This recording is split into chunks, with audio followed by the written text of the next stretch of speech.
El abuelito de mi esposa tenía una expresión cuando algo le gustaba y que nos gusta repetir en casa cuando nos gusta algo, más seguido. Así que, hermanos, bienvenidos, qué gusto que nos acompañen en esta su casa, más seguido, y a todos los que también están con nosotros. Gracias a Dios que nos da esta muy hermosa bendición de poder reunirnos para ser alumbrados con su palabra, para ser bendecidos con las verdades que son eternas, que no tienen caducidad, que estarán por siempre, sobre todo aquellos que ponemos nuestros oídos y nuestra atención a esas verdades. Sean todos bienvenidos, que Dios nos conceda a través de su palabra, como decíamos, ser bendecidos. Estamos en una serie de enseñanzas acerca de la familia y uno de los primeros aspectos que hemos estado atendiendo a través de la palabra es acerca del matrimonio. ¿Cómo empieza una familia? Empieza ahí, empieza en la unión de un hombre, una mujer, en la unión de una pareja. Y también hemos estado a través de la palabra alumbrando cuál debe ser esa base, ese soporte que debe de tener esa pareja. Y alumbramos un poquito hace unas semanas acerca de ese amor romántico. Con ello aclaramos que no es que no deba haber romanticismo en el matrimonio, lo debe de haber, pero el amor romántico no puede ser la base que sustente a esa familia. Es otro el amor que debe de sustentar y soportar todas las dificultades o todas las diversas situaciones que esa familia va a enfrentar. Y hoy vamos a hablar, el título de la enseñanza es el amor matrimonial. ¿Cuál es el amor que debe de estar en esa base, en ese corazón, en esas personas, en ese matrimonio, para que pueda de ahí hacia adelante edificarse esa familia, edificarse ese matrimonio? Vamos a estar ahora en el Evangelio de Mateo. No es que estemos abandonando el Génesis, más adelante vamos a regresar a él, porque es un pasaje que está conectado. Evangelio de Mateo, capítulo 19, por favor. El título de la enseñanza es el amor matrimonial. Aprovechamos para enviarle un saludo a nuestros hermanos de las diferentes iglesias, en los diferentes lugares que nos escuchan, allá en Ciudad Valles, San Luis Potosí, allá también en Monterrey, donde nos escucha Jorge, nuestra hermana Irma, allá en Acapulco, le enviamos también un saludo, un abrazo muy grande, y a otros hermanos y otros lugares que nos escuchan, que escuchan la palabra. Que Dios nos bendiga y que Dios les bendiga a ustedes, hermanos amados. Dice el Evangelio de Mateo en el capítulo 19, del verso 1 al verso número 6. Les voy a pedir que nos pongamos de pie y que todos juntos en una sola voz, en voz alta, leamos este pasaje. Y además de eso yo quisiera pedirle, ponga toda su atención en este pasaje. Son 6 versículos, pero que contienen verdades que son trascendentales. Esas verdades no solo son para nosotros, sino para todas las generaciones que vengan por delante. Dice así, todos en una sola voz. Dice: aconteció que cuando Jesús terminó estas palabras, se alejó de Galilea y fue a las regiones de Judea, al otro lado del Jordán, y le siguieron grandes multitudes, y los sanó allí. Entonces vinieron a él los fariseos, tentándole y diciéndole: ¿es lícito al hombre repudiar a su mujer por cualquier causa? Él, respondiendo, les dijo: ¿no habéis leído que el que los hizo al principio, varón y hembra los hizo? Y dijo: por esto el hombre dejará a su padre y madre y se unirá a su mujer, una sola carne. Por tanto, lo que Dios juntó, no los separe el hombre. Por favor, siéntense. Vamos a darle una segunda leída. Esta me toca a mí nada más, por favor. ¿Puedes sentarte, José? Santos, ¿puedes sentarte? Adelante, gracias. Aconteció que cuando Jesús terminó estas palabras, se alejó de Galilea y fue a las regiones de Judea al otro lado del Jordán, y le siguieron grandes multitudes y los sanó allí. Entonces vinieron a él los fariseos, tentándole y diciéndole: ¿es lícito al hombre repudiar a su mujer por cualquier causa? Él, Jesús, respondiendo les dijo: ¿no habéis leído que el que los hizo al principio, varón y hembra los hizo? Dijo, por esto el hombre dejará a su padre y a su madre, y se unirá a su mujer, y los dos serán una sola carne. Verso 6. Así que no son ya más dos, sino una sola carne. Por tanto, lo que Dios juntó, no lo separe el hombre. Señor, te pedimos tu gracia, tu verdad, que sea a través del Espíritu Santo respaldada tu palabra, a través del Espíritu Santo que brille la verdad a través de la cual tú nos hablas en este pasaje acerca no solo del matrimonio, sino de los valores que debe de tener la familia. Bendícenos a todos, Señor, desde los matrimonios más avanzados, los matrimonios que están llegando tal vez a edades muy avanzadas, pero que sean matrimonios que puedan ser renovados, que puedan ser nuevamente fortalecidos por tu luz, por tu verdad. A los matrimonios, Señor, de mediano tiempo, vuelve, Señor, a alumbrarnos con tu verdad y que podamos entender el gran privilegio que tenemos de escuchar tu verdad, pero también el corazón que tenemos, que debemos de tener para levantarnos en estos tiempos y que nuestros matrimonios salgan de la rutina, que los matrimonios salgan de cierta monotonía o ciertos acuerdos diplomáticos y que tengan verdadera vida a través de tu gracia, Señor. Y aquellos matrimonios más jóvenes, Señor, matrimonios que están en un inicio y tal vez en dificultades, Padre, la Escritura dice que para eso vino Jesús, para deshacer las obras del diablo. Que los matrimonios jóvenes, Señor, puedan ser fundados sobre Cristo Jesús. Que los matrimonios más tiernos que apenas empiezan puedan consolidarse y glorificarte a ti, Señor. Ya nuestros jóvenes que todavía no forman familia, que sean tus palabras, tus verdades las que alumbren su corazón y los ayuden a entender cuáles son los verdaderos fundamentos del matrimonio y cuál es el verdadero amor que une de manera indisoluble a una pareja. Alúmbranos hoy, Señor, con tu palabra, con tu verdad, a todos, en el nombre de Cristo Jesús. Amén. Trabajaba yo en una granja cuando un trabajador me comentaba que alguien que él conocía en una de las comunidades aquí cercanas había tenido un problema en su matrimonio.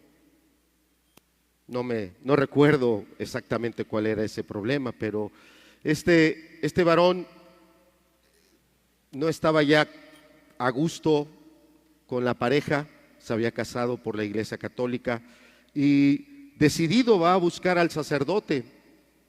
El sacerdote lo recibe, él le expresa toda esa problemática que tenía ya en su relación y le hace la solicitud, le dice: usted me casó, aquí en esta capilla usted nos casó, le pido, sepárenos ahora. El sacerdote, un hombre creo entendido de algunos principios y sensato, o sea, él siendo prudente, con sensatez, atendiendo una situación tan delicada, y le dijo, claro que sí, yo te divorcio. Nada más te voy a pedir una cosa. Mañana me traes 1 litro de café y 1 litro de leche. Y aquel hombre se quedó sorprendido porque él pensó que el sacerdote se le iba a poner más complicada, dada también la teología que maneja la Iglesia Católica, que el matrimonio es indisoluble. Dice, ¿nada más eso quieres? Sí, nada más me traes 1 litro de café y 1 litro de leche y yo te divorcio. No veía a este hombre que le llegara la hora para agarrar su litro de café, su litro de leche. Llegó a la capilla, le dijo, aquí está. Ah, qué bueno, lo trajiste, me da gusto. Mira, ahora hazme otro favor, aquí está esta ollita, júntalos por favor. Agarra su litro de leche, lo vacía, agarra su litro de café, lo vacía. Dice, ya padre, ya quedó. Ah, sí hijo, ya quedó. Bueno, lo último, y después que me hagas esto, ahora sí te divorcio. Vuélveme a separar la leche y vuelve a separar el café. Dice, eso no se puede. ¿Cómo quiere que yo haga eso? Bueno, es lo que la palabra dice, cuando un hombre y una mujer se unen, es indisoluble el matrimonio. Interesante. Me quedó para siempre en el recuerdo esta anécdota de esta prudencia con la que este varón, este sacerdote, trataba de hacer entender a este varón lo equivocado ya de lo que tenía él en su pensamiento, que no era esa la dirección de Dios. Si bien la palabra de Dios da ciertas condiciones en las cuales se puede efectuar un divorcio, la palabra de Dios también da serias advertencias acerca de ello. De tal manera que no es para que todos agarremos esas condiciones y pensemos, bueno, entonces a la hora que sea, en el momento que sea, nos podemos separar, ella por un lado, yo por el mío, y cada quien en algún momento vuelve a empezar otra vuelta con otra pareja. No, son condiciones muy particulares las que la palabra marca, en las cuales se puede efectuar una disolución del matrimonio. Pero el Señor Jesús, justo en el pasaje que estamos leyendo, advierte y dice, porque un matrimonio llega a la disolución por la dureza de corazón, porque no estamos siendo humildes y entendidos ante la verdad de Dios.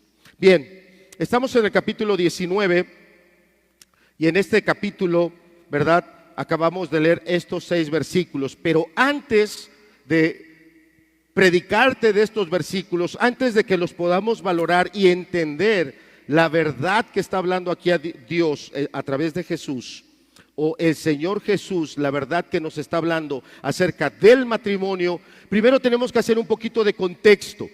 ¿Qué es contexto? Tenemos que ir un poquito hacia atrás al capítulo 18 y podamos entender de qué venía hablando el Señor Jesucristo. Bien, entonces, si estás en tu Biblia o si nos los puedes poner en pantalla, por favor, Elías, Mateo capítulo 18, verso 15, ahí vamos a encontrarnos que a partir de ahí el Señor Jesucristo está tratando cuestiones que tienen que ver con el pecado,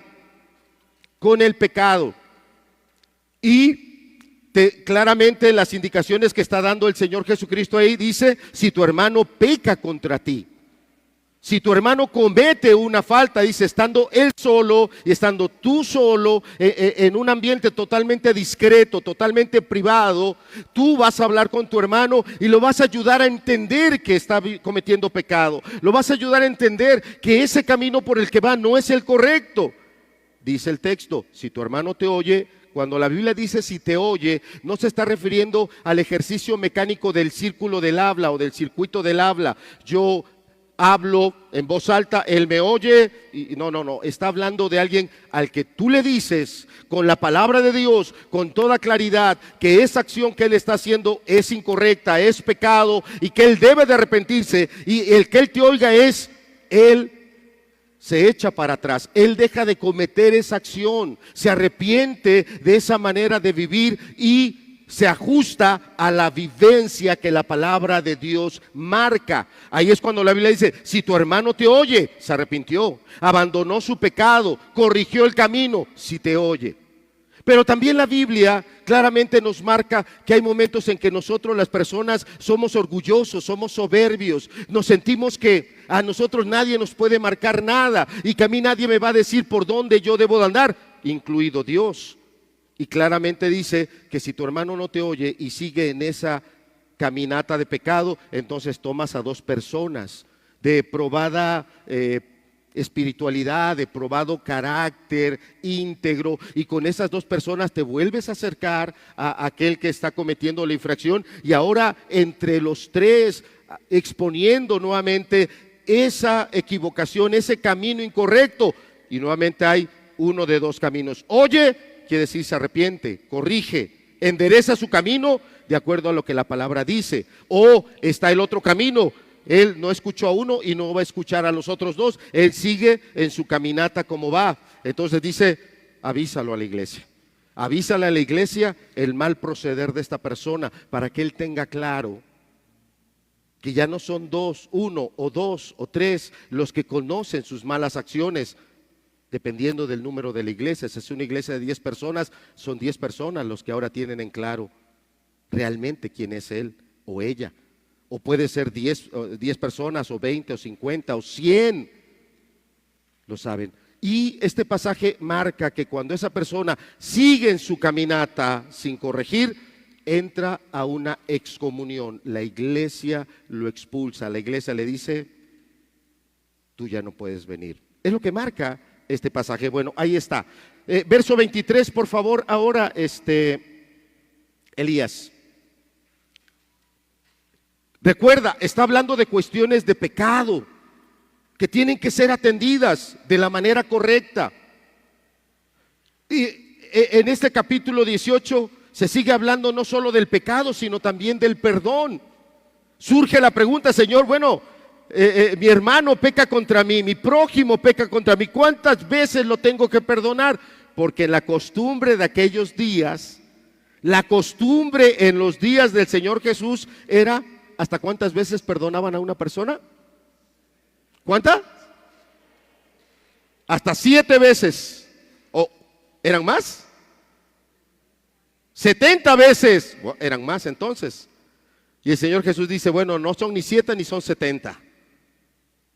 Lo vas a multiplicar y la realidad es que está dando una cuenta interminable. Es decir, nadie podría llevarle a todas las personas con las que se relaciona esa cantidad de cuentas para ver ya cuántas veces he perdonado. Esa es una hipérbola. ¿Qué es una hipérbola en la Biblia? Algo que se exagera para que tú puedas entenderlo de otra manera. Está dándonos una hipérbola en el sentido del pecado y del perdón para que debamos entender, siempre debo de estar dispuesto a perdonar. Cuidado. Puede haber alguien aquí que oyendo que tu mamá o tu papá te tienen que perdonar, o puede haber alguien aquí que oyendo que tu esposa te tiene que perdonar, o puede haber alguien aquí que oyendo que tu esposo te tiene que perdonar, tú digas, pues le voy a seguir. Voy a seguir pecando, lo voy a seguir ofendiendo, voy a seguir adulterando, o si soy hijo voy a seguir en mi camino de rebelión, y como me tienen que perdonar, pues que se aguanten. Cuidado, porque antes de que se hablara de eso, se habló de una excomunión, se habló de una acción disciplinaria, de una magnitud muy grande. Por eso debes de tener en claro, imagínate en la iglesia, cuando te están hablando a ti, arrepiente de tu pecado, y tú no te arrepientes, y vienen ahora 2, y ya son 3 los que están diciendo, hermano, hermana, estás en un camino de pecado, arrepiéntete, y tú sigues en ese camino, hermano, se le va a avisar a la iglesia va a conocer tu falta, y ya no solo va a conocer esa falta, sino va a conocer tu corazón rebelde, tu corazón soberbio y tu corazón duro que se quiere ir por otro lado. Entonces, tú debes de entender que lo que la Biblia está diciendo es que se van a aplicar medidas muy fuertes. Por eso, cuando al Señor Jesús le dicen, ¿hasta cuántas veces debo de perdonar? El Señor Jesús lo que está diciendo en otras palabras es, siempre debes estar dispuesto al perdón. ¿Qué pasa cuando alguien comete una falta en contra tuya y lo primero que tú haces es recordarle ya cuántas veces te lo ha hecho? Otra vez. Ya volvimos a empezar contigo. Esa es una expresión que solemos hacer. No está reflejando el carácter bíblico. ¿Cuántas veces perdonaré? Ahora en este versículo 23 en adelante da una parábola. Fíjate, vamos a leer solo dos versículos, verso 23 y verso 24. Dice: por lo cual el reino de los cielos es semejante a un rey que quiso hacer cuentas con sus siervos y comenzando a hacer cuentas le fue presentado uno que le debía. ¿Cuánto dice que le debía? ¿Cuánto dice? Si en aquellos días un trabajador ganaba 1 denario al día y trabajando los días laborales podía ganar 300 denarios en un año, ¿cuántos años ocupaba ese trabajador para pagar 10,000 talentos? ¿Alguien lo sabe?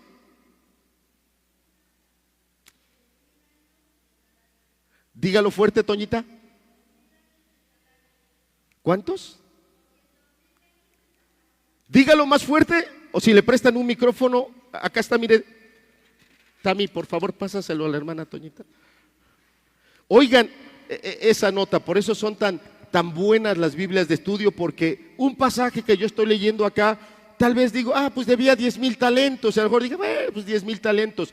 ¿Cuántos años para pagar esos 10,000? 200,000 años de salario. Gracias, Toñita. 200,000 años para pagar. Entonces, ¿lo podía pagar una persona?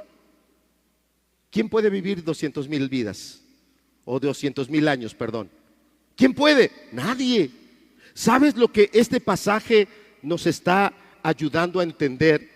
Que los pecados que todos nosotros hemos cometido son en contra de Dios. Hemos pecado contra un esposo, hemos pecado contra una esposa, hemos pecado probablemente contra las personas que nos emplean, contra nuestros patrones, hemos pecado por muchos lados, en muchos ámbitos. Dicho en otras palabras, la suma de todos nuestros pecados son impagables. Son la sumatoria de 200,000 años de deuda. Y en esta parábola se está presentando a Dios que está tomando a esta persona pecadora, que está tomando a esta persona abusiva, y con un corazón generoso le dijo: te perdono.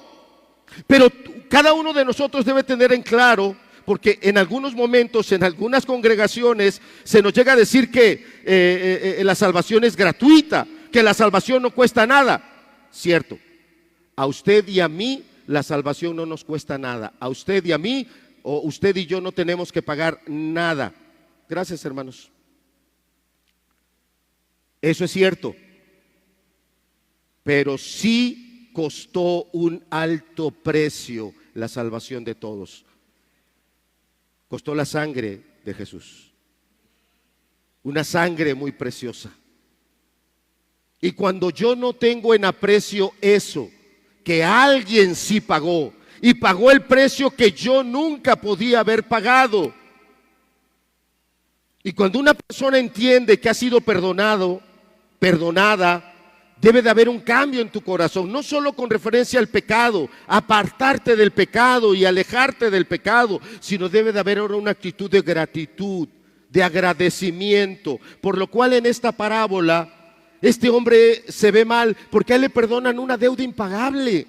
Una deuda cuantiosísima, 200,000 años de salario, y que fue pagada con una sola palabra: no me debes nada, puedes irte. Cualquiera que le perdonaran una deuda así saldría pegando de brinco, saldría de verdad en un estado de alegría indescriptible. Pero sucede algo en la parábola. Esta persona que estaba en este momento tan alegre, le acababan de perdonar la deuda de su vida. La deuda de su vida.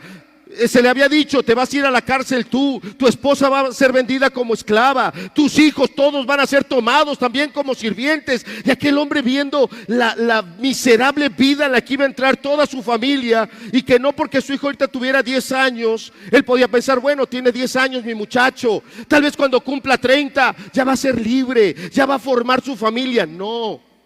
Si este hombre tenía un niño de 10 años, ese niño se iba a morir en servidumbre. Si él tenía una hija pequeña o adolescente, esa hija iba a acabar en servidumbre, y ahí se iba a morir en servidumbre. Y si ellos llegaban a tener familia, ese hijo, esa hija, y tenían más familia, esa familia iba a quedar en servidumbre.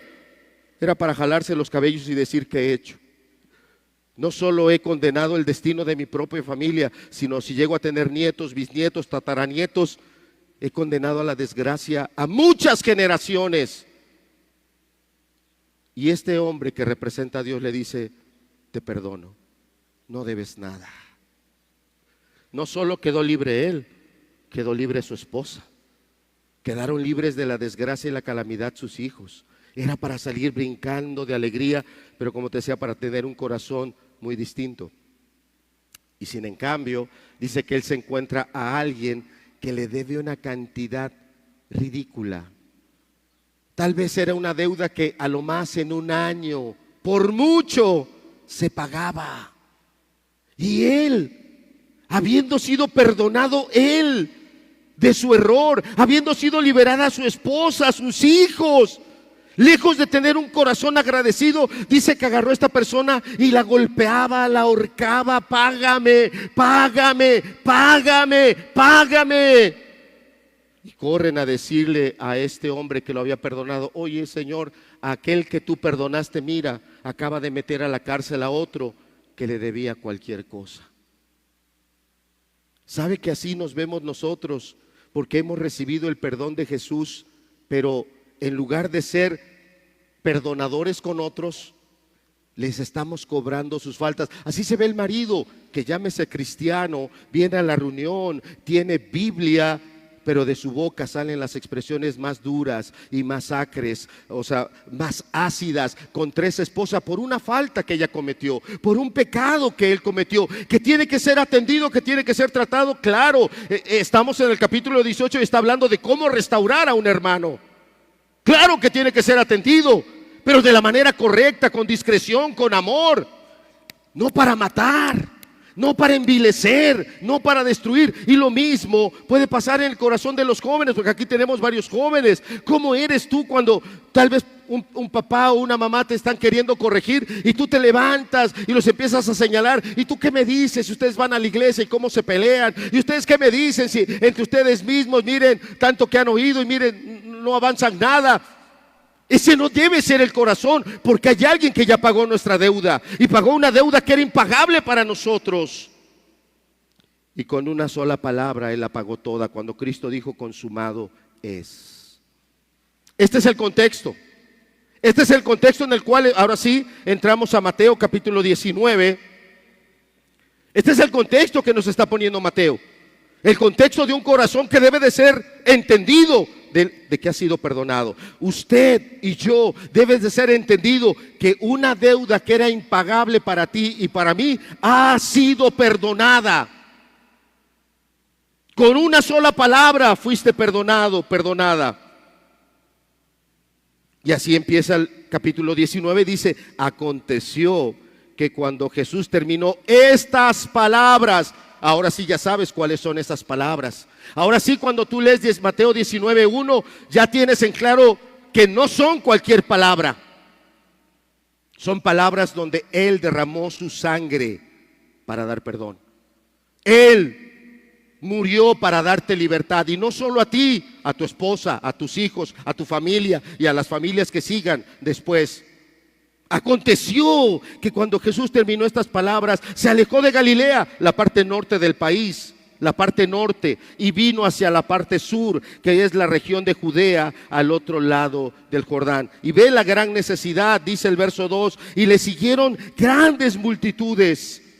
Hay mucha necesidad en nosotros. Tenemos necesidades muy diversas. El día de hoy, hace un momento, uno de los hermanos está orando por hermanos que están enfermos, y hay hermanos enfermos entre nosotros. Pero también estábamos orando por las familias, porque hay familias entre nosotros que están pasando una gran o varias dificultades. Las mismas familias que estamos aquí, que podemos tener ya tiempo de conocer la palabra, de estar en la iglesia.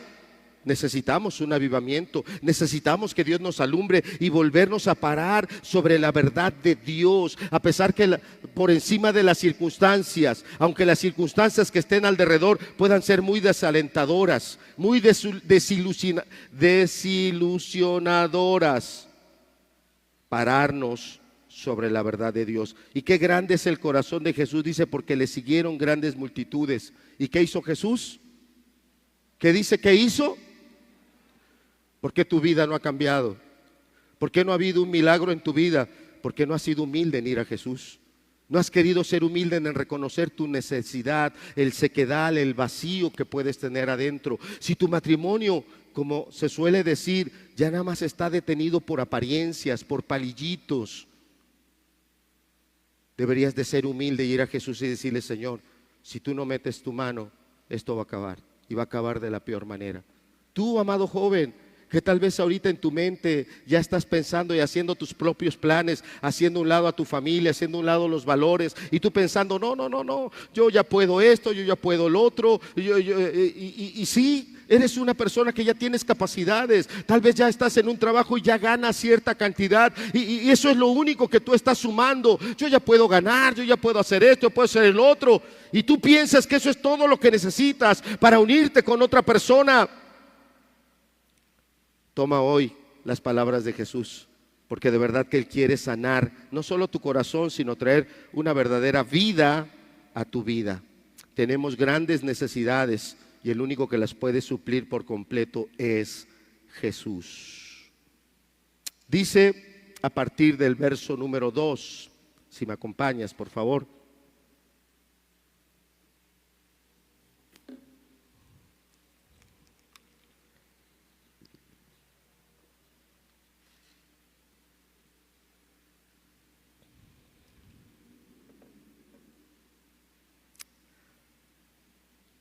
Verso 3, perdón, el 1 y el 2 ya los vimos. El verso 3 dice: entonces vinieron a él los fariseos tentándole y diciéndole: ¿es lícito al hombre repudiar a su mujer por, ¿qué dice?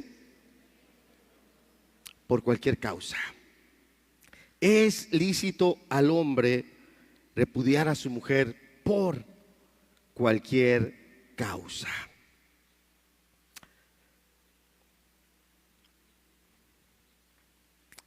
¿Qué es el repudio? ¿Qué es el repudio?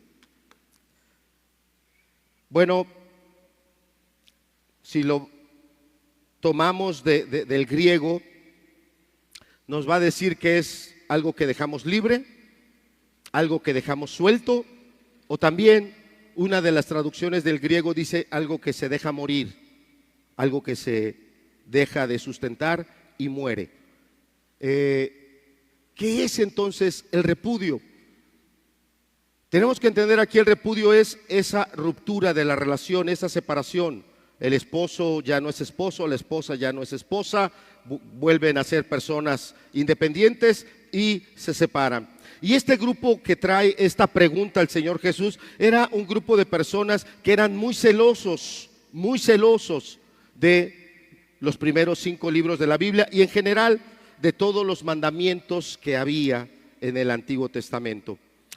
A lo mejor sea pertinente hacer una observación para cuando usted esté leyendo su Biblia. Cuando estamos leyendo la Biblia, de repente nos habla, como ahorita, de los fariseos. Ahorita hablamos un poquito más de ellos. Y también de repente habla de los saduceos. No son las mismas personas ni pertenecen al mismo grupo. Son personas diferentes, un fariseo y un saduceo. ¿Que son personas religiosas? Sí, los fariseos son personas religiosas, los saduceos también sí, también son personas religiosas. Pero los saduceos en los tiempos del Señor Jesús era la clase alta del grupo religioso, era el sumo sacerdote, todo el Sanedrín estaba constituido por saduceos. Los saduceos eran los que controlaban todo lo que se movía y se hacía en el templo. Además, los saduceos solo creían en los primeros 5 libros de la Biblia, o sea, el Antiguo Testamento: Génesis, Éxodo, Levítico, Números, Deuteronomio. Para ellos, los únicos libros que valían eran esos 5. Todos los demás, para ellos, ya no tenían un valor. ¿Okay? Esos eran los saduceos. Aquí no nos está hablando de los saduceos, está hablando de los fariseos. Y los fariseos no eran del grupo dominante. Los saduceos eran una clase religiosa un poco menor, que ellos se encargaban de controlar o dirigir todas las sinagogas, no el templo. El templo lo dirigían los saduceos. Los fariseos eran los que eran maestros en todas las sinagogas. Tenían muchas actividades también, de tipo religioso. Para ellos era todo el Antiguo Testamento vigente, pero eran muy importantes también los primeros 5 libros de la ley. Este dato es importante. Ahora, ellos eran contrarios a Jesús. El mensaje que Jesús predicaba a ellos no les agradaba. A ellos no les era cómodo el evangelio. Ellos estaban en contra de Jesús y en contra del evangelio, y traen esta cuestión del divorcio porque querían que Jesús dijera algo incorrecto, algo equivocado, y ellos levantarse para machacarlo, para destruirlo, para descreditarlo, y que toda esta grande multitud que seguía a Jesús lo fueran abandonando, lo fueran dejando, Jesús se fuera quedando solo. Ahora, usted dígame, ¿este grupo malévolo, este grupo perverso, logró su objetivo? No. Habría que ver, habría que considerar esa respuesta cuando Jesús está delante de Pilato y Pilato dice: ¿suelto a Jesús o suelto a Barrabás? Y estos grupos empiezan a presionar a la gente. ¿A quién pidieron al final? Y dejaron solo a Jesús. Lo abandonaron, a pesar de que eran multitudes. Entonces, vuelvo a repetir mi pregunta: ¿estos hombres perversos lograron su objetivo? Tendrías que pensar tu respuesta también. Bien, ellos traen esta pregunta, nada sencilla, una pregunta muy complicada. Verso 3. Entonces vinieron a él los fariseos tentándole y diciéndole: ¿es lícito al hombre repudiar a su mujer por cualquier causa? La palabra repudio, como decía, quiere decir algo que dejas libre, algo que dejas suelto. También el día de hoy repudio se traduce como divorcio, la disolución de la unión entre un hombre y una mujer. ¿Era escandaloso el divorcio en los días del Señor Jesús? Sí, era escandaloso, bastante, porque solo ocupaba, vamos a decirlo así, de una hoja de papel. Que alguien dirá: hermano, en esos días no había hojas de papel. Sí, lo sé, pero quiero presentarlo así para que me puedan entender lo que voy a decir. Solo hacía falta una hoja de papel y hacía falta con qué escribir. Y bastaba que fuera el hombre y pusiera ahí que a partir de esa fecha dejaba en libertad a la esposa, que se disolvía el matrimonio, él pusiera su firma, la esposa tomaba esa hoja y se retiraba y era efectiva, no necesitaba más. También era tan escandaloso el divorcio que lo mismo podía hacer la mujer: tomar una hoja de papel, escribir ahí que a partir de esa fecha ella se separaba, dejaba libre al marido y ella también quedaba libre, la firmaba el marido, la firmaba ella y el matrimonio quedaba disuelto. Era algo escandalosísimo. Pero bueno, también el día de hoy la tasa de divorcio, sobre todo que tiene el estado de Puebla, es escandaloso.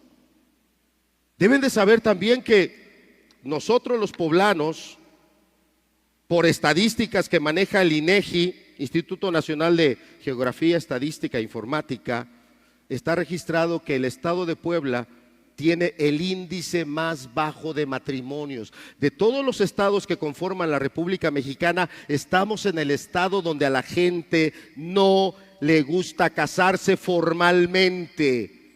Se hacen uniones libres, se disuelven, se juntan con otro, se disuelven, se van con otro, y otros matrimonios que están, diríamos, legítimamente casados, también están viviendo una situación de repudio, de rechazo, de distanciamiento. Entonces, en este pasaje ellos le traen esa pregunta, y ellos le dicen: ¿eso se vale?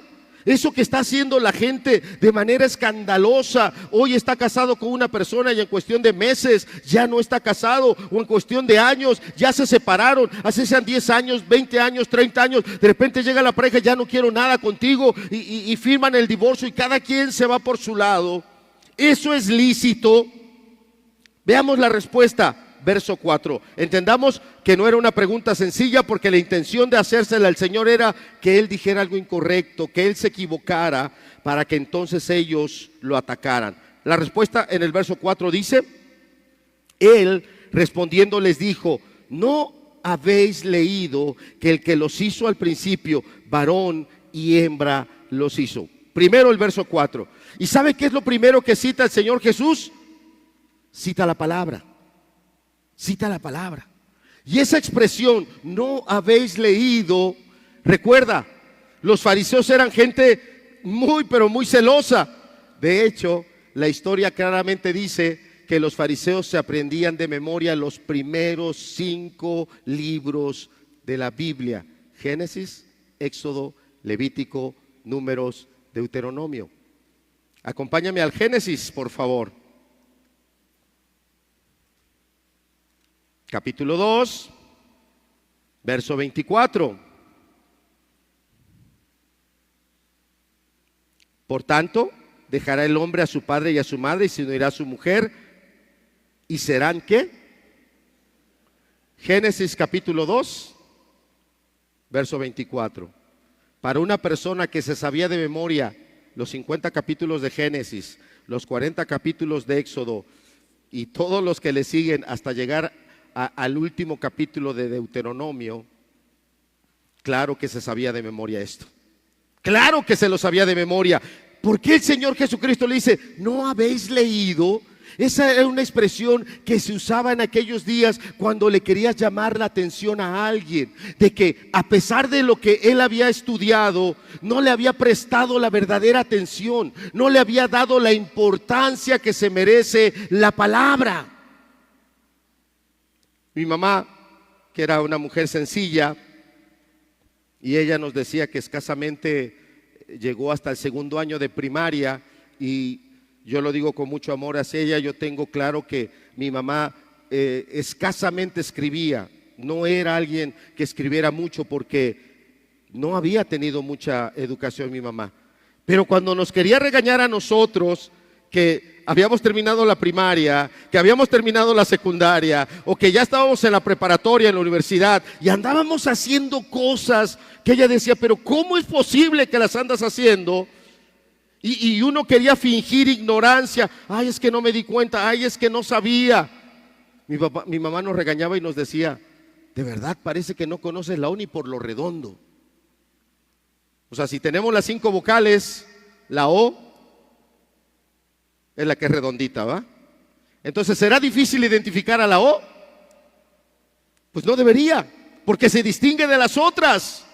Bueno, esa es la expresión que usa el Señor Jesucristo cuando dice: ¿de veras no lo has leído?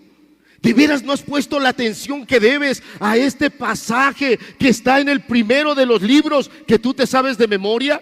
¿De verdad no le has puesto todo el estudio y toda la atención a esto que está aquí diciendo? Y hoy yo quisiera que nosotros pusiéramos atención a algunos de los aspectos. Primero, el descuido que tenemos de la palabra de Dios. Si usted es una persona adulta, puede ser que tú seas alguien que la Biblia para ti, y lo digo con tristeza, pudiera ser que solo la leo el día domingo, porque el pastor no las pone, porque el pastor nos pide que nos paremos, que leamos unidos o que leamos en forma alternada. Pero puede ser que el resto de la semana la Biblia para ti no tiene ningún valor, ningún valor. Cuidado, aquí tienes un pasaje donde el Señor Jesús les está diciendo a ellos: mira, el pasaje que pudo haber traído una luz a tu vida, el pasaje que pudo haber traído un cambio a la sociedad, y que no estuviera la sociedad en esa decadencia en cuanto a divorcios y matrimonios, lo hemos descuidado. No has leído, no le has puesto la atención, no le has dado el valor que le debes de dar. Si usted tiene primaria, si usted tiene secundaria, si usted tiene preparatoria o más, universidad o más, ¿cuál es el valor que tiene la palabra para ti?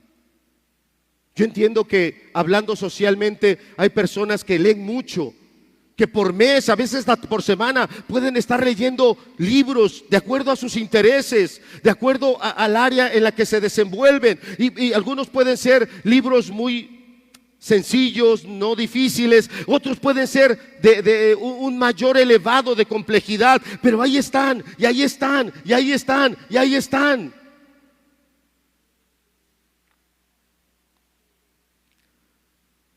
Doctor Eric, yo no sé si al día de hoy la bioquímica de Leninger sigue siendo el coco de la bioquímica, o ya hay otra bioquímica que sea más pesada que la de Leninger.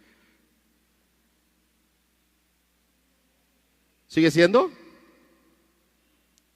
¿Alguien contestó por allá? ¿Sí? Meche, ¿sigue siendo el coco, la bioquímica de Leninger? Un hermano mío tiene una casa allá en el centro de la ciudad y diríamos que la tiene sola, y de repente me pide que yo vaya, o yo me ofrezco y doy una vuelta. Y hace poco agarré las llaves, fui, entré y wow, voy viendo el libro de bioquímica de Leninger y wow, wow.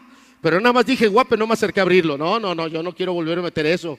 Círculo de Krebs, círculo de los ácidos grasos, y no, dije, eso ya estuvo bueno para la universidad. Y lo leemos. El punto es, hay libros que pueden ser muy complejos y los leemos y algo entonces nos podemos sentir muy contentos de ello, pero este es el libro que supera a todo lo supera. Y podemos ver personas que aún dentro de grupos religiosos lo tienen en un descuido, lo malusan porque no han entendido realmente las verdades de Dios. ¿No habéis leído? Es lo primero que se está reprendiendo aquí. ¿Cómo está mi familia el día de hoy? ¿Cómo estás tú como integrante de esa familia? ¿Cómo está tu matrimonio? Y probablemente si estás pasando dificultades en tu matrimonio, y si esas dificultades se han extendido ahora hacia los hijos, las hijas y las condiciones en las que ellos están, escucha hoy las palabras de Jesús. Tal vez te está hablando Él a ti y te está diciendo, es que no le has prestado atención a mi palabra, es que la has tenido ahí pero la has abandonado, es que te has esforzado más en otras cosas pero no en esta. Como le estaba diciendo a ellos, ¿de veras nunca has leído esto? ¿De veras nunca te has esforzado? El matrimonio el día de hoy está en un fracaso escandaloso. ¿Sabe que hay matrimonios que están centrados en las personas? Y puede ser tu matrimonio, puede ser tu familia en la cual tú estás. ¿Cómo es un matrimonio que está centrado en la persona? Te lo voy a leer.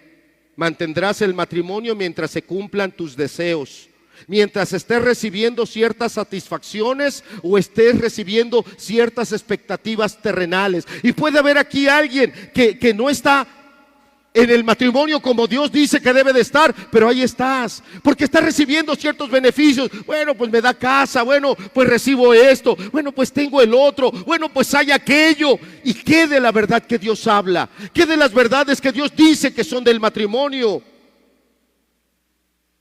Hace tiempo que leíamos un artículo que hablaba también del matrimonio.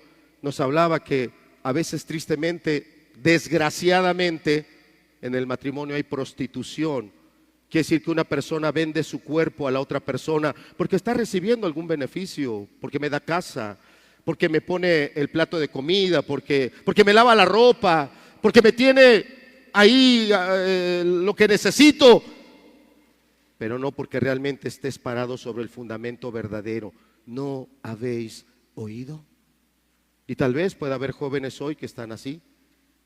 Estás en tu casa porque te beneficia, porque no estás pagando renta, porque no tienes que andar corriendo para que alguien te ponga el plato de comida. Cuando llegas ya ahí está, pero realmente no honras a tus padres. Realmente no eres alguien que eres parte integral o una parte integral importante de esa familia que la embellece, que la enriquece, sino tal vez eres alguien que la desgasta, le roba, le quita, la deteriora. Pero ahí estás. No habéis oído. No habéis oído, es lo primero que el Señor Jesús reprende. Matrimonios centrados en el hombre, personas que mantienen esa relación matrimonial mientras se cumplen sus deseos, mientras reciben ciertas satisfacciones o mientras hay ciertas expectativas terrenales. Pero ¿cómo es un matrimonio centrado en Dios?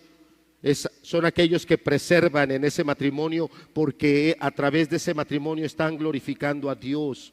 Y a través de ese matrimonio le están enseñando al mundo cómo es el amor y el perdón de Dios en el matrimonio. Después dice en ese verso 4, estamos en Mateo 19, no habéis leído, ya lo vimos, el que los hizo al principio.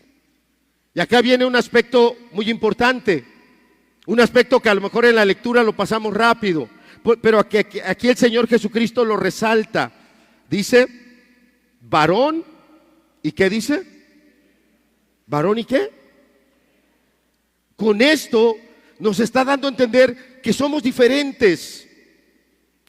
Un varón no es igual a una mujer no es igual que un varón. Somos diferentes en cuanto a lo que Dios ha puesto en cada uno de nosotros. Hay diferencias, pero en cuanto a el amor de Dios para darnos vida, es el mismo. En cuanto al poder de Dios para formar a uno o formar a la otra, es el mismo. En cuanto al amor de Dios para salvar al hombre de su pecado o salvar a la mujer de su pecado, somos iguales. En cuanto a la gracia de Dios para llenar con su espíritu a un hombre o la gracia de Dios para llenar con su espíritu a una mujer, somos iguales. En cuanto a la voluntad del Espíritu para poner dones en un hombre o dones en una mujer, somos iguales. El Espíritu decidirá qué dones da uno y qué dones da otro, dependiendo de su voluntad, no de nuestro sexo, no de nuestra condición de género. Entonces, lo primero que está apelando aquí el Señor Jesucristo es entender el valor de la persona. Esposo, si tú estás menospreciando a tu esposa, tienes un grave problema con Dios. Porque Él la creó, Él le dio dignidad, Él le dio un lugar, Él le dio vida, Él le dio dones, Él le dio facultades, y tú la estás menospreciando. Mujer, si tú eres esposa y tienes en nada de respeto a tu esposo, lo pones en mal delante de los hijos, y delante de los hijos tú no tienes un freno para estarle gritando y estarlo insultando, cuidado, cuidado. Ve este pasaje es para ti. Que el que los hizo, dice, el que los hizo al principio, varón y hembra los hizo. Lo que tú estás menospreciando, Dios no lo menospreció. Lo que tú estás insultando, Dios no lo ha insultado. A quien tú le estás criticando y señalando tantas cosas, cuidado, porque Dios de tal manera lo amó que dio a su Hijo para que pagara sus pecados. Es lo primero que está diciendo el Señor Jesús. De tal manera que si tenemos hoy en nuestra juventud varones que ven a las mujeres como objetos sexuales, es porque no han conocido a Dios, no saben el valor que puso el uno al otro. Lo mismo podemos decir si el día de hoy tenemos jóvenes, señoritas, mujeres que están viendo al hombre solo como una fuente de ingresos, solo como una plataforma para brincar a cierta escala social o cierta posición. Qué equivocada estás, porque Dios nos hizo con otros propósitos muy diferentes. Este verso 4 es imponente, que lo primero que nos lleva a mirar es ¿quién le dio vida a esta persona? A quien tienes por esposa tú no le diste vida, aunque tú la sustentes, es decir, tú veas por sus necesidades de alimento, tú veas por sus necesidades de salud, de vestido, de bienestar, pero tú no le das vida. Es Dios. Él es el que la sustenta. Y debes aprender a través de la palabra a mirar con esa prudencia al hombre o a la mujer. Pero aquí también cuando él dice en el principio, está hablando de Adán y Eva, cuando ellos cometen ese pecado y ambos reciben una sanción de acuerdo al pecado que ellos cometieron. Y recordarán, estábamos aquí en la predicación cuando empezamos a preguntar cuántos años vivió Adán, a los cuántos años Adán engendra a su hijo Set, y empezamos a ver cuántos años duró ese matrimonio. ¿Sí se acuerdan de esa cápsula, de ese análisis que hicimos? ¿Quién nos puede decir cuántos años vivió Adán? 930. ¿A los cuántos años engendró a Set? A los 130. Es decir, ya llevaba 100 años de matrimonio con su esposa Eva, cuando Eva se siente muy bendecida y le dice a Dios, Dios me ha sustituido al hijo que me mató Caín. Y ella muy contenta y muy agradecida con Dios, y eso muestra que aunque ellos pecaron, y ellos recibieron la justa sanción por su pecado, ellos mantuvieron una comunión con Dios y ellos mantuvieron también el reconocimiento de que aún los hijos no eran de ellos, sino era Dios el que se los daba. La familia era formada por Dios y no vivieron 10 años más. Dice la Biblia que después de que Adán engendró a Set a los 130 años de edad, vivió 800 años más, 930 años. Entonces, ¿cuánto duró el matrimonio, hermanos? Hermano Ezequiel, ¿cuánto duró ese matrimonio?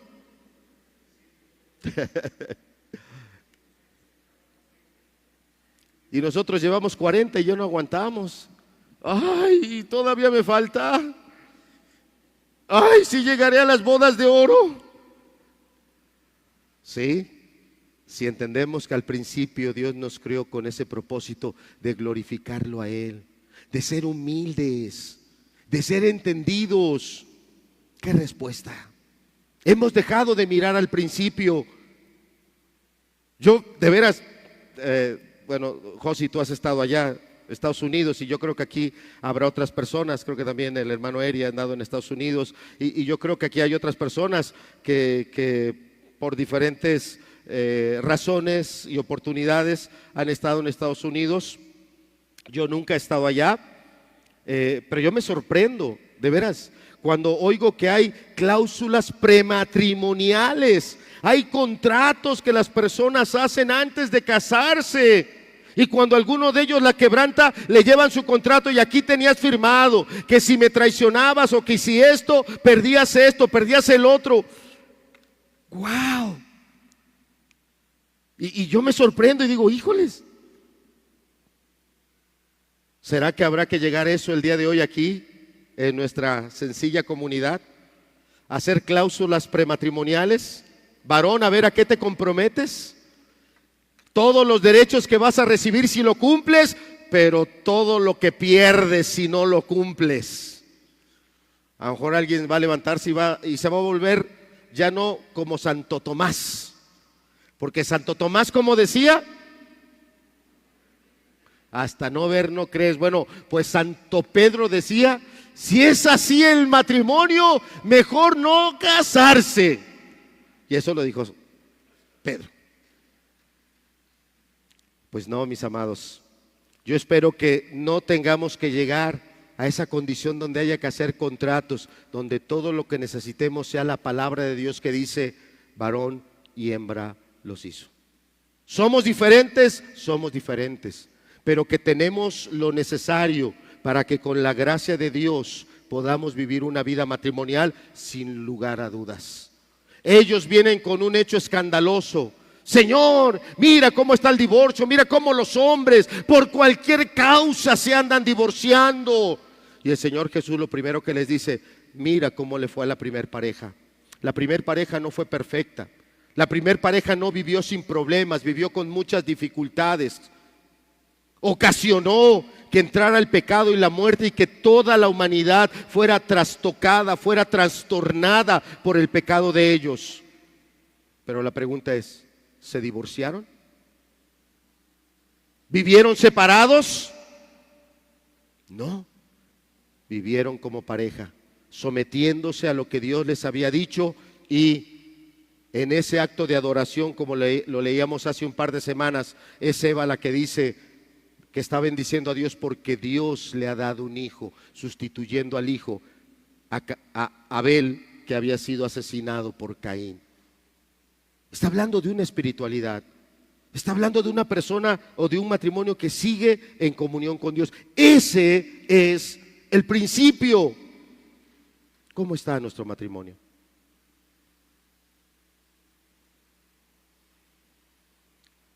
¿Tenemos dificultades? Seguro. Decía el viernes en la reunión con los hermanos que de repente en nuestros matrimonios puede haber problemas, dificultades, y eso no es para espantarse. Hay una manera de arreglarse y vemos en la Biblia que hay varios pasos que se dan para que se arreglen. Pero ¿sabe qué sí es lo preocupante? Cuando en esa familia de la que usted es parte hay ese problema, yo dejo de hablar, ya no le hablo, horas, días, o se pueden extender. Eso no puede ser. O cuando, no, ya te vas a ese cuarto, mira, vete allá, duérmete con los niños, yo me voy a la sala. No es que me espante que haya problemas, es que no estamos entendiendo.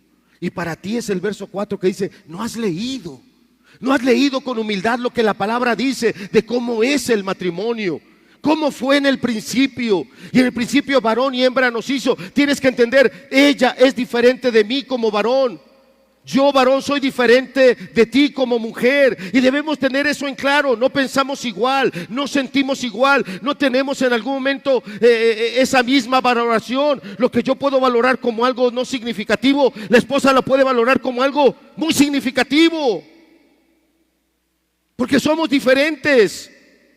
Pero eso no debe de llevarnos a una situación de repudio, de distanciamiento, de que viva como quiera, que vaya y que haga lo que quiera, ya no me interesa. No, el Señor Jesús dijo no.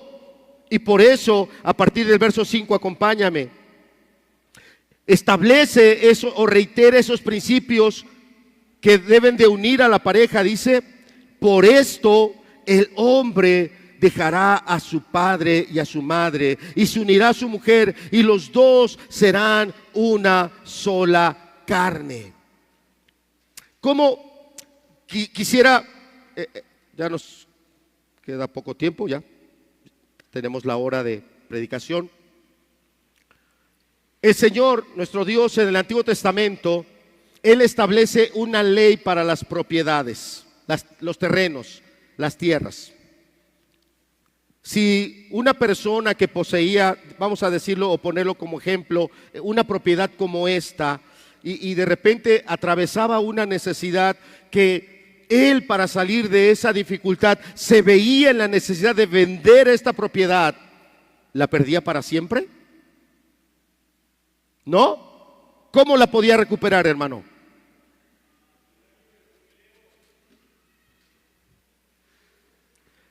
Esa era una manera como la podía recuperar, si acaso no podía pagar lo que había recibido, ¿verdad? A ver, por favor, hermano. Ya estaba. A ver, ahí está. Sí, ahí está. Ahí se escucha. Ok. Bien, hermanos, el pueblo judío siempre se distinguió por ser un pueblo que Dios quería que se comportara en amor, y actualmente aún los judíos se ayudan unos a otros cuando se declaran judíos, cuando son del mismo pueblo de Jehová. Entonces hay un año entre ellos que se llama jubileo, que es el año 50, y durante varios años o en muchas ocasiones, cuando alguien vendía su propiedad, era por necesidad, y no solamente vendían la tierra, sino se vendían a sí mismos como esclavos. Tanto la tierra como ellos, esclavos, dejaban de ser, volvían a su propiedad y dejaban de ser esclavos al año del jubileo, que era el año 50. Entonces hasta tenemos cantos este es el año del jubileo, que otra vez volvemos a ser pueblo e hijos de Dios. Dios les bendiga, es lo que traigo de información. Pudiera parecer, gracias hermano, muchas gracias también por este lado, nos habían comentado cómo era, decía yo, cuando alguna persona tenía algún problema y tenía que vender esa heredad, esa propiedad, dentro de la ley de Dios estaba establecido que esa propiedad él la podía volver a recuperar. Se había pedido un dinero prestado, no ocupaba más que pagar el dinero con los intereses que le hubiera generado, el valor que tuviera su propiedad. Pero si acaso no podía él pagarlo, el jubileo era cada 50 años. Cada 50 años las propiedades, sin que se pagara nada, tenían que regresar a sus propietarios originales. Mira, acompáñame rápido al libro de Números, capítulo 36, en el verso número 7. Números 36, verso 7 dice: para que la heredad de los hijos de Israel no sea traspasada de tribu en tribu, porque cada uno de los hijos de Israel, fíjate cómo dice, ¿estará qué? Estará ligado. Se está usando la misma palabra que se usa para el matrimonio. Se unirá, quedaron ligados, quedaron para siempre unidos. Es la misma palabra, el mismo principio, porque Dios es el mismo. Entonces tú tienes que entender que Dios no se preocupa más por un pedazo de tierra, así sean 10 hectáreas, ¿no? Dicen por ahí que un día le preguntaron a uno de los romeros, para saber ya quién, porque la leyenda ha ido de uno al otro. Le preguntaron a los romeros, ¿usted es de Tehuacán? No, Tehuacán es mío. Bueno, tal vez con el poder que ellos tienen pudiera ser, ¿no? Bueno, el punto es, Dios no le da más valor a la tierra que a las personas, pero está usando el mismo principio de que tú veas cómo Él había provisto, que si tú entrabas en una cuestión difícil, de carencia, de crisis, y a lo mejor pasaban 50 años, pero al cabo de 50 años tú volvías a recuperar esa propiedad.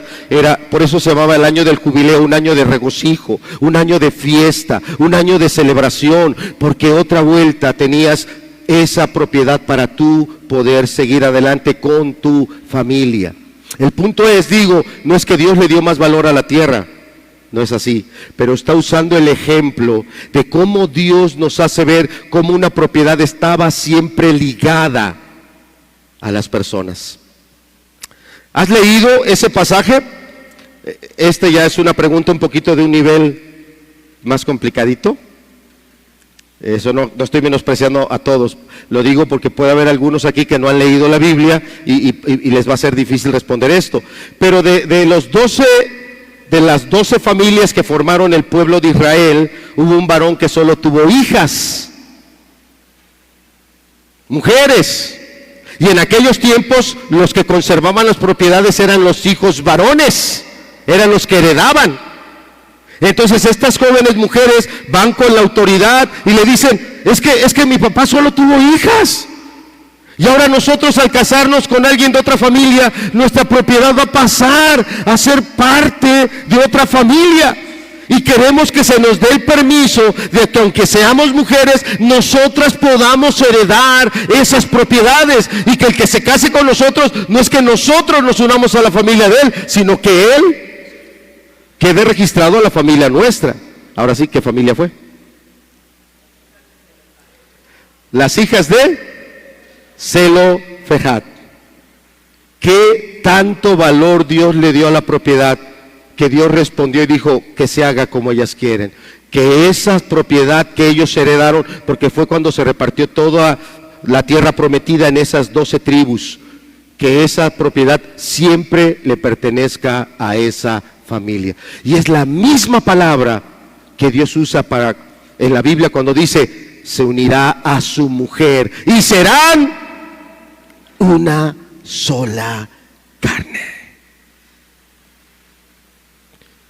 ¿Cómo pelean las personas las propiedades? O las peleamos, me incluyo. ¿Cómo las peleamos?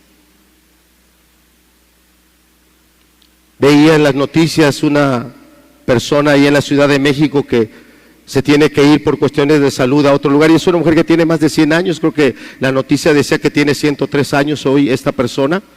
Dejó su casa cerrada, llegó alguien más abusado, se fue a Oaxaca, hizo una falsa carta de compraventa y se adjudicó la propiedad de esta persona, se la vendió en 4 millones a otra persona, y de repente esta mujer regresa de allá de donde andaba y se encuentra con que su propiedad ya no es de ella. Y tiene 103 años de edad, está con abogados y está peleando su propiedad. Y ella demostró que es la legítima propietaria. Solo usa esa ilustración para decir, ¿será que somos más celosos de pelear los bienes materiales que los bienes personales que Dios nos ha dado? Porque Dios te ha bendecido a través de un esposo, sea el esposo más complicado que haya. Dios te ha bendecido a través de una esposa, sea la esposa más complicada que haya. Dios te ha bendecido con una familia, sea la familia con más carencias que a tus ojos tú puedas ver. Tal vez a tus ojos tú voltearías y dijeras, ¿cómo quisieras ser parte de esa familia? ¿Cómo hubiera querido nacer allá en ese otro matrimonio? Y a lo mejor a tus ojos hay otras familias que están mejor que tu familia, pero es la familia con la que Dios te ha bendecido.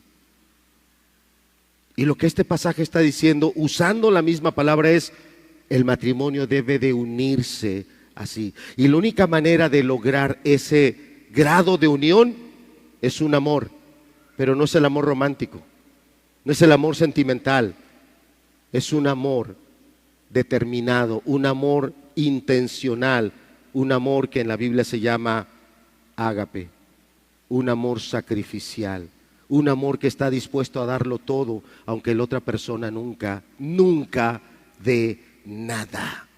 Porque eso es lo que hizo Jesús. Él dio su vida por nosotros sin pedir nada a cambio. Él nos bendijo con todas las bendiciones en los lugares celestiales, acá en la tierra, sin pedirnos nada. Él lo ha dado todo. Y así lo dice los escritores del Nuevo Testamento. El apóstol Pablo dice que estando muertos en nuestros delitos y pecados, ¿el que nos dio vida? El apóstol Pablo también dice que el justo murió por los injustos. Ese es el amor que une verdaderamente una familia. ¿Por qué tu familia está pasando dificultades? Pregúntate si no es porque no tiene este tipo de amor. Pregúntate si no es que esa relación familiar que estás llevando solo es un pacto entre personas. Bueno, pues medio nos llevamos, medio nos entendemos. Ya no somos verdaderamente esa pareja que presenta el amor de Cristo y de su iglesia, que presenta al mundo cómo es el verdadero perdón y la reconciliación. No, ya tienes un arreglo nada más ahí diplomático. Bueno, pues él llega a la casa, él duerme ahí aparte, yo duermo aparte, yo le lavo su ropa, él da el gasto. Qué lamentable que lo que Dios creó para bendecirte, tú lo has reducido a otra cosa. Una película, y si alguien me tiene que llamar la atención, lo acepto.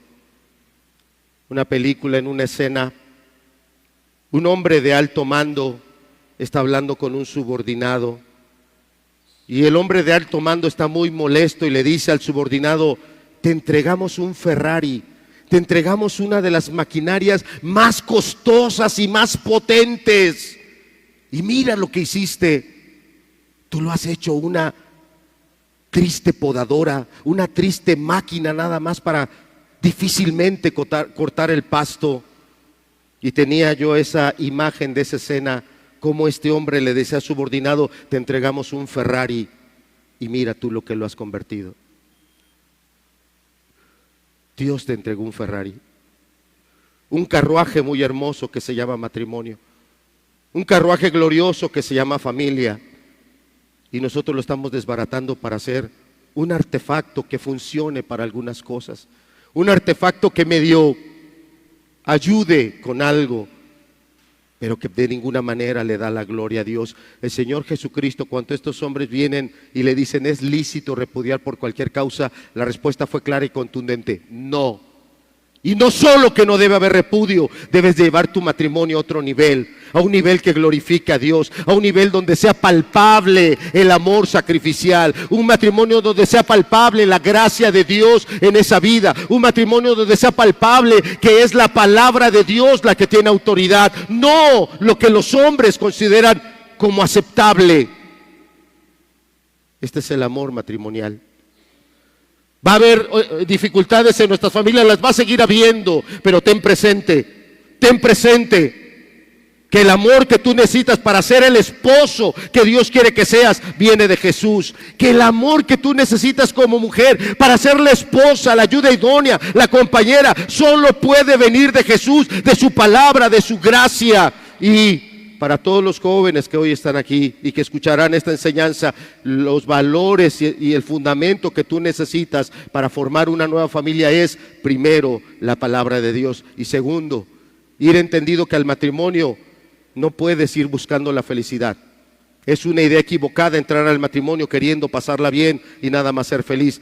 Debes ir entendido que te va a costar la vida estar en esa familia. Y debes estar dispuesto a dar tu vida por esa familia para que Él sea glorificado, para que Él realmente sea dado a conocer por aquellos que decimos lo conocemos. ¿Hay causas válidas para un divorcio? Sí las hay. Adulterio, repetitivo, adulterio cuando la persona no se arrepiente y quiere continuar en una vida disoluta. También cuando hay una persona agresiva que pone en riesgo la integridad, la vida de las otras personas, o cuando la persona aborta y abandona y se va y está viviendo, ha abandonado a la familia totalmente. La palabra da una libertad ahí para que se pueda poner término a ese matrimonio. Pero son excepciones, no son la regla. Ahora, así te divorcies, tienes que perdonar, porque es lo que nos enseña Mateo 18. ¿Cuántos años decía que se debe de trabajar para pagar los 10,000 talentos, hermana Toñita? 200,000 años te ha sido pagada la deuda más grande.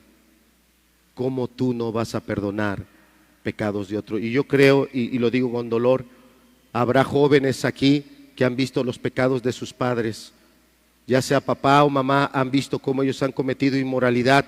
Para ti también es esa palabra. Tienes que aprender a perdonar. Y la única manera de hacerlo es, habiendo sido perdonado tú mismo de tus pecados, y con humildad y obediencia, perdonar los pecados que han cometido contra ti. Fue un papá, tienes que aprender a perdonar. Fue una mamá, tienes que aprender a perdonar. Por esto, el hombre dejará padre y madre y se unirá a su mujer, y los dos serán una sola carne. Así que no son ya más dos, sino una sola carne.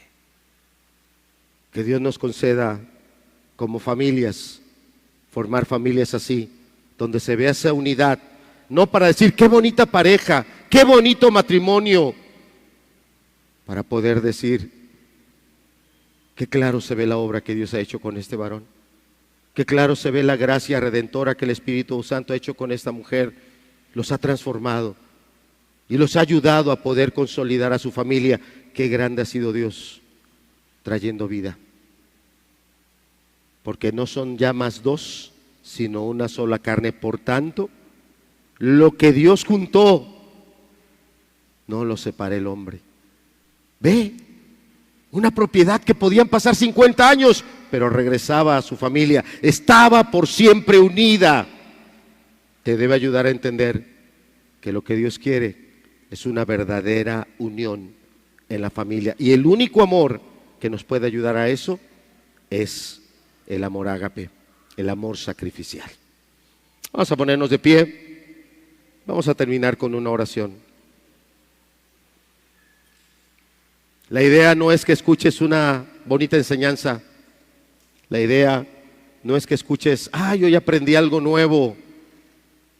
La idea es que al rato que tengamos un problema ya en la casa, mañana o en la semana, que tengamos una seria dificultad en la familia, en el matrimonio, te acuerdes que a ti se te han perdonado pecados más grandes e impagables. Tienes que aprender a perdonar. Si hay que traer alguna disciplina, también tienes que aprender a disciplinar.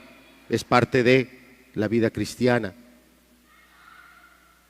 Pero sobre todo debes de buscar en Dios ese amor sacrificial. Y la única manera es que lo hayas recibido a través del Señor Jesucristo. Dios te entregó un Ferrari. Dios te entregó algo muy grande, muy especial, y lo estamos destruyendo con nuestra mala actitud. Lo estamos haciendo pedazos con nuestra desobediencia a la palabra. Volvámonos a Dios. El viernes estábamos leyendo un pasaje que hablaba de ese matrimonio y donde el apóstol Pablo en la segunda carta a los Corintios dice: he aquí, las cosas viejas pasaron, todas son hechas nuevas. Podemos tener aquí matrimonios de 40 años, puede ser hecho nuevo. Podemos tener matrimonios de 50 o más, o de 30, de 20, de 5. Pueden ser hechos nuevos. Porque en Cristo somos nuevas criaturas. Busquemos en Él esa gracia para poder ser ese esposo, esa esposa, ese hijo, esa hija que en verdad contribuya para que esa familia, ese matrimonio se mantenga unido. A Dios gracias por los problemas. Tal vez tú lo oigas raro de mí, pero gracias que ha habido problemas, gracias que ha habido dificultades. Yo la semana pasada les comentaba que justo en estos días estoy cumpliendo con mi esposa 33 años. Pero ¿sabe lo que quiere decir eso? Son 12,000 días. 12,000 días donde Dios me ha bendecido con una esposa que ha perdonado muchos pecados míos, que ha perdonado muchas malas acciones mías. Una esposa que me ha apoyado, si hoy yo estoy sirviendo a Dios, me ha apoyado a servir a Dios, me ha ayudado en esta caminata. Y yo lo puedo valorar en años, pero hace rato estaba haciendo números y dije, son 12,000 días. Y si lo quiero transformar en horas, el número se va a hacer más grande. Y si lo quiero transformar en momentos, hay mucho que le tengo que agradecer a Dios porque me ha dado una ayuda idónea. Me ha dado una hija de Él que me ha ayudado a crecer, que me ha ayudado a madurar, que ha sabido cómo acercarse para hacerme ver mis errores y que hace ya casi 4 años, cuando estuve en una de las etapas más duras de mi vida, ahí estuvo, amándome, sirviéndome, acercándome la palabra, compartiéndome la palabra. Por eso sé que en cada uno de esos matrimonios que están ahí, Dios te ha bendecido. Dios te ha bendecido mucho con ese esposo, con esa esposa. Pudiera ser el más inadecuado a tus ojos, pudiera ser la persona realmente más diferente que tú te puedas imaginar, pero Dios te ha bendecido. Y a nuestros jóvenes, Dios los ha bendecido con sus familias. Caminemos, volvámonos a Dios, volvámonos a su palabra, volvámonos a sus principios. Y en días donde el matrimonio es algo de risa, el día de hoy el matrimonio es cosa de risa para la sociedad, lo andan rebajando para que los diferentes tipos y maneras de matrimonio allá afuera se están dando. Pero Dios no, Dios dijo cómo es desde el principio y hasta el final, un hombre y una mujer. Se tienen que romper en algún momento ciertos vínculos familiares, o si no romper por completo, tienen que bajar de intensidad. Por esto dejará el hombre a su padre y a su madre. Tiene que centrarse esa energía, esa atención en una nueva familia. Volvámonos a los principios de Dios. Y si algo anhela mi corazón es, así como hoy estamos reunidos, que pronto podamos estar reunidos celebrando bodas, celebrando nuevas familias y gozándonos con ver que hombres y mujeres están siendo entendidos de Dios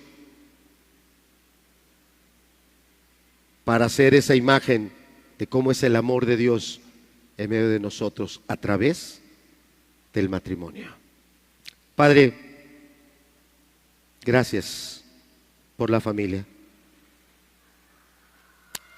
Te daría gracias por mi padre, por mi madre.